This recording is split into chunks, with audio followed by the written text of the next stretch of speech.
ఉద్యోగుల న్యాయమైన డిమాండ్లను త్వరితగతిన పరిష్కరించాలని తెలంగాణ ఉద్యోగుల JAC chairman Maarav Jagadishwar demand చేశారు. కరీంనగర్లోని టీఎన్జీఓ సంఘ భవనంలో నిర్వహించిన సమావేశంలో పాల్గొన్న ఆయన సీఎం వ్యాఖ్యలతో ఉద్యోగులు నిరాశలో ఉన్నారని తెలిపారు. ప్రభుత్వం నియమించిన అధికారుల కమిటీకి ఇప్పటికే ఆర్థికపరమైన ఆర్థికేతర సమస్యలను వివరించడం జరిగిందని చెప్పారు.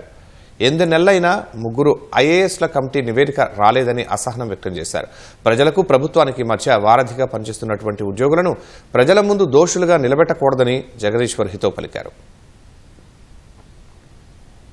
మీ ప్రభుత్వానికి ఎప్పుడు వ్యతిరేకంగా ఉండం. ఏ ప్రభుత్వం ఉంటే ఆ ప్రభుత్వానికి ఉన్న పథకాలను తీసుకొని పోతాం. మాకు ఇచ్చే జీతభత్యాలు ఇచ్చే బాధ్యత ఇలా ప్రభుత్వం దాన్ని తీసుకోవాలి. ఎప్పుడైనా ఆర్థికంగా మనం మంచిగా ఉంటేనే ఉచిత పథకాలైనా ఏ పథకాలైనా మొదలు పెడతాం. మళ్ళీ ముఖ్యమంత్రి గారు చెప్తున్నట్టు ఇలా ఆర్థిక పరిస్థితి బాగాలేదని చెప్పారు. మళ్ళీ లేనప్పుడు మా జీతభత్యాలే ఒకటి ఆపుతామా? ఇలా 5 డ్యూలు ఉన్నది ఒక ఏకైక రాష్ట్రం తెలంగాణ రాష్ట్రం.